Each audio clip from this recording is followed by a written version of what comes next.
Abraham, and in today's treadmill training tip, I'm going to share with you how I add mileage to my treadmill runs. Please make sure you take a second to subscribe to the YouTube channel so that you make sure that you stay up to date on all my latest training tips. So last week I upped my mileage thanks to Terry Crews stating he runs 4 miles every day. So all last week I ran 4 miles outside for sure, and then inside I ran 4 miles on the treadmill, but I continued with my incline training. So during my 4-mile run, I changed up the incline on my treadmill so that I could be more prepared for my runs outside when I hit those little hills through the neighborhood. This week, I'm adding another mile to my run. So last week I upped it to 4 miles, and this week I'm upping my mileage to 5. So when I up my miles that drastically, so I'm doing basically a 2-mile increase within just a week's time frame, I go back down to the basics on my treadmill. So I'm back to the 1% incline, and I will pretty much stay there this week.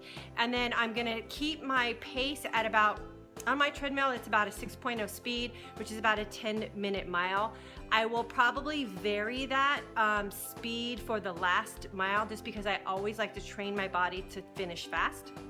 So I'll bump that up to probably like a 6.5 speed and then end the last quarter mile with the 7.0. And I think that ends up being about 8:30 pace, but it's for a very short period of time. And it's just to sort of like kick my body into that training mode of being able to finish a race fast, which is basically how you want to win and cross that finish line.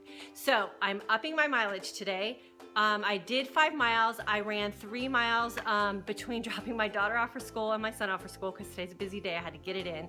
And then I took my son to school, came back and finished my last 2. So I did break it up, but I did complete the full 5-mile run today, which was my goal.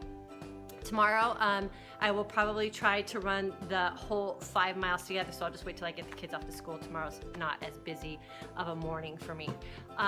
Some things to do when you start adding miles to treadmill runs. This is when it gets boring on a treadmill for me.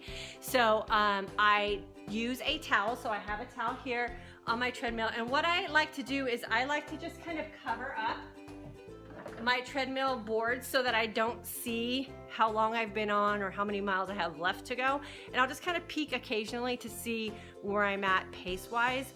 And then another nice thing to have, and I'll kind of turn this camera around just a little bit, is I have this huge TV right here upstairs where I have my treadmill. So I just put on either something on demand or a show that I've taped, and I'll kind of just watch the show while I'm on the treadmill, and it kind of breaks that boredom up a little bit, and it's a really nice way to justify sort of mindless television. So this week I will definitely get in some mindless television while I'm on the treadmill, getting my 5 miles in. Outside, we might stick to 4 miles. That's all up to my running partner. If she feels like 4 miles is good for her, I'm fine with that because, again, we kind of have those hills built into our outdoor runs. So 4 miles there will be fine. And then on the treadmill, I'm bumping it up to 5.